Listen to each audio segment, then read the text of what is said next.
করি নাই, স্বামী নাই, কিন্তু পেটে সন্তান চলে এসেছে। হায় হায়, এলাকায় কেমনে মুখ দেখাবো?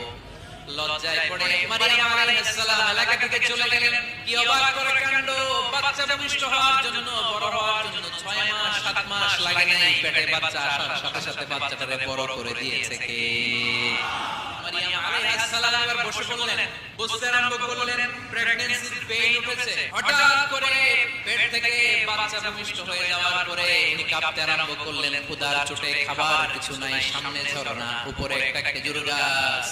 সাইয়েদনা ঈসা আলাইহিস সালামকে কোলে নিয়ে মারিয়াম আলাইহিস সালাম মনে মনে ভাবে, হায় রে, কেউ যদি একটু খেজুর পেড়ে দিত, এই ক্ষুধার মুহূর্তে আমি খেজুর খেয়ে পেটের ক্ষুধা নিবারণ করতাম। রব্বুল আলামিন মারিয়ামকে উদ্দেশ্য করে আয়াত নাযিল করে দিলেন, হুজ্জি ইলাইকি বিজিযআন নাখলা। এর মানে হচ্ছে মারিয়াম কেউ পেড়ে দিবে না।